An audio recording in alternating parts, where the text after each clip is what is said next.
اذان میں کیا بولا جاتا ہے؟ اذان چونکہ آپ لوگوں کو ہندی آتی ہے، اردو نہیں آتی، تو آپ لوگوں نے کبھی کوشش نہیں کیا ہوگا، لیکن ایک بار کوشش کرو کہ اذان میں بولا کیا جاتا ہے۔ اذان میں یہ کہا جاتا ہے دن میں 5 بار یا 2 بار جب بھی اذان ہوتی ہے، اللہ کے علاوہ دوسرا اور کوئی بھی عبادت کے لائق نہیں، یہ بولا جاتا ہے۔ اسلام میں اللہ کے علاوہ، خدا کے علاوہ اور کسی کی بھی عبادت کرنا حرام ہے، بولا جاتا ہے، مدرسوں میں سکھایا جاتا ہے، قرآن میں لکھا ہے، حدیثوں میں لکھا ہوا ہے، اذان میں لاؤڈ اسپیکر سے بولا جاتا ہے۔ نہیں تو گوگل ٹرانسلیٹ کر کے دیکھ لینا، اذان کا مطلب سرچ کرنا، آپ کو پتہ چل جائے گا کیا مطلب اس میں بولا جاتا ہے۔ اگر اللہ کے علاوہ کسی اور کی عبادت کرنا حرام ہے تو پھر مزاریں کیوں بن رہی ہیں؟ پھر درگاہیں کیوں بن رہی ہیں؟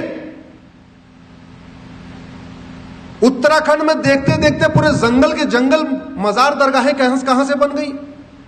اور آپ کی جانکاری کے لیے بتا دوں، عرب میں ایک بھی مزار نہیں ہے،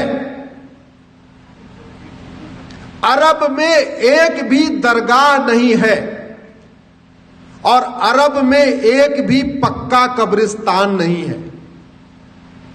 اس لیے نہیں ہے کیونکہ بت پرستی، کسی بھی اور کے سامنے سجدہ کرنا، کسی بھی اور کے سامنے سر جھکانا، یہ حرام ہے۔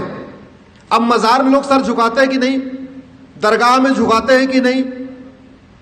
تو سب سوال یہ بنتا ہے، جو قرآن عرب میں ہے وہی قرآن اتراکھنڈ میں ہے، وہی قرآن ہماچل میں ہے، تو وہاں اگر مزار حرام ہے تو بھارت میں حلال کیسے ہو گئی؟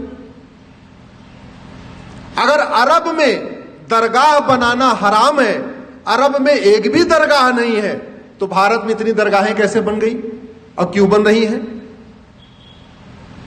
اگر عرب میں ایک بھی پکا قبرستان نہیں ہے، یہ بھی آپ کو جانکاری کے لیے بتا رہا ہوں، بڑے بڑے شیخ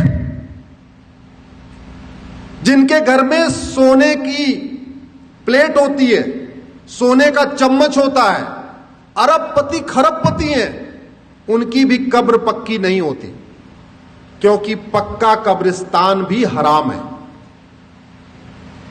اب سوال یہ بنتا ہے، قرآن وہی، حدیث وہی، اگر عرب میں پکا قبرستان حرام ہے تو بھارت میں وہ جائز کیسے ہو گیا؟